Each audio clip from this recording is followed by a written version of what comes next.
why do some people get PTSD and other people don't?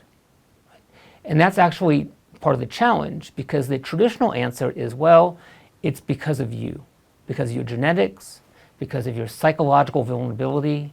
Essentially, if you're predisposed to it because in essence or implicitly you're not as strong, you get PTSD. That is 100% incorrect. The reason you get PTSD is because you really care about the person or yourself who was injured. And a good example of that is that if there's a squad of, say, 6 people in the military, and they go out and one person on the squad is killed, right? One person on the squad could have been a fellow squad member. This person knew this, they're all men, this person knew this other guy, and they were close, they played cards sometimes, but they weren't that close, right? Another person on the squad is a squad leader.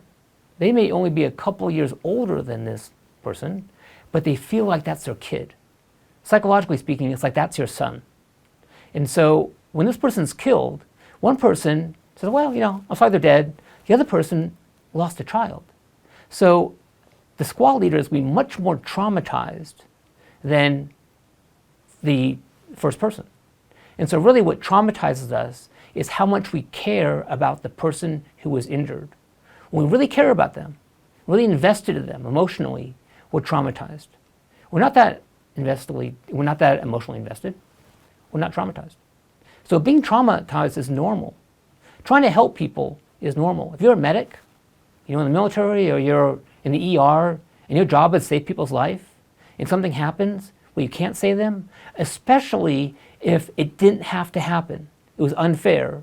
You had a bag of fluid that was contaminated for some unknown reason, right? And that's what killed that person. That's awful, terrific. They didn't have to die. That event didn't have to happen. And so when those things happen, it's especially awful.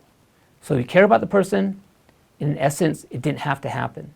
That's what traumatizes people.